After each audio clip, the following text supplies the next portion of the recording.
Hello friends, इस video में हम बात करेंगे एक अपकमिंग एसएमई आईपीओ की जिसका नाम है रामदेव बाबा सॉल्वेंट आईपीओ। तो ये आईपीओ 15 अप्रैल को यानी कि कल ओपन होने जा रहा है और 18 अप्रैल को क्लोज हो जाएगा। तो इस वीडियो में हम इस कंपनी का सारा रिव्यू करेंगे कि कंपनी किस सेक्टर की है, क्या काम करती है और ये फाइनेंशियली और फंडामेंटली कैसी कंडीशन में यानी कि प्रॉफिट मेकिंग है या लॉस मेकिंग है।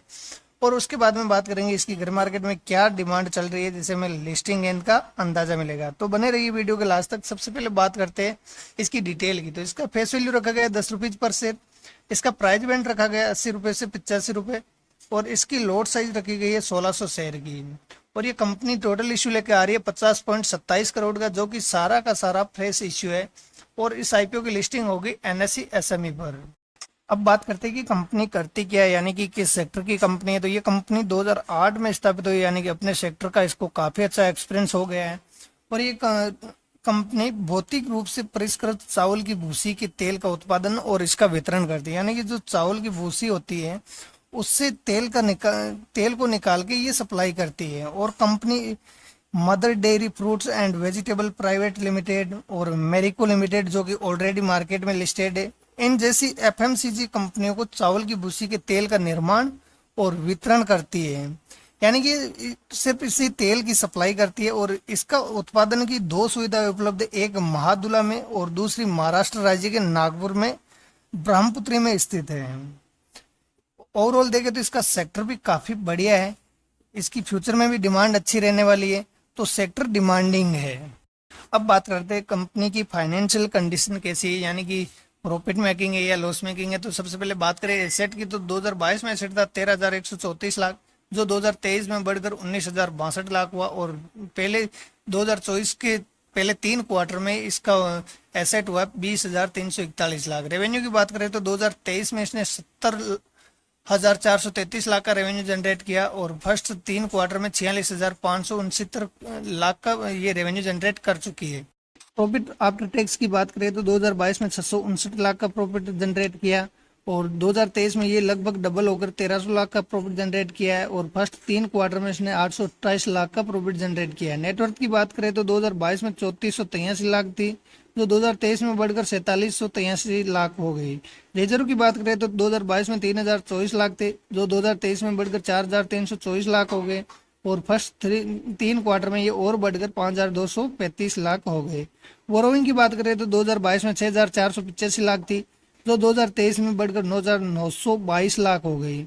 और फर्स्ट 3 क्वार्टर में ये और थोड़ा सा बढ़कर 9998 लाख हो गई। ओवरऑल देखें तो कंपनी साल दर साल काफी अच्छी ग्रोथ कर रही है, रिजर्व में भी बढ़ रहा है, प्रॉफिट भी बढ़ रहा है। और इसके साथ ही साथ नेगेटिव ये है कि बोरोइंग भी बढ़ रही है। तो फ्यूचर में अच्छी ग्रोथ के लिए इसको बोरोइंग को कम करना होगा। बाकी सेक्टर काफी बढ़िया है।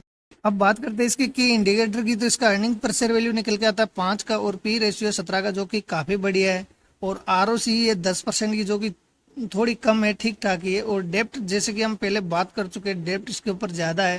फ्यूचर में अच्छी ग्रोथ के लिए इसको कम करना होगा। और रिटर्न ऑन नेटवर्थ निकल के आ रहा है 14.24 का, जो कि ठीक ठाक है, उतना कम भी नहीं है और उतना ज्यादा भी नहीं है।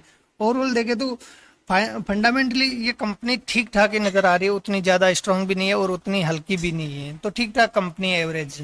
अब बात करते हैं इसकी ग्रे मार्केट में क्या डिमांड चल रही है, जिससे हमें लिस्टिंग एंड का अंदाजा मिलेगा। तो आज की डेट में इसका ग्रे मार्केट में प्रीमियम चल रहा है 21 रुपीज पर शेयर और इसमें 1600 शेयर की लोट है। तो एक लोट पे फायदा बता रहा है 33,600 रुपए का।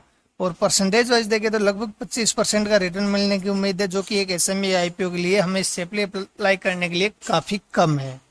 तो अभी के लिए इसको अवॉइड करना चाहिए। बाकी इसकी ग्रे मार्केट में डिमांड 50% के लगभग या इससे ऊपर होती है, तो हम सेफली इसमें लिस्टिंग के लिए अप्लाई कर सकते हैं, अदरवाइज हमें अवॉइड करना चाहिए। और इसका एंकर पोर्शन रखा गया 14.28 करोड़ का। और इसकी एंकर इन्वेस्टर लिस्ट भी आ गई, जिसमें सबसे ज्यादा हिस्सेदारी है मिनेरवा इमर्जिंग फंड, जिसकी 28% की हिस्सेदारी है। और उसके बाद में milky invest, step trade, money wise और राजस्थान ग्लोबल सिक्योरिटी की हिस्सेदारी लोग 14% के करीबन है। तो ओवरऑल देखें तो इसकी एंकर इन्वेस्टर सूची भी काफी अच्छी आ रखी है।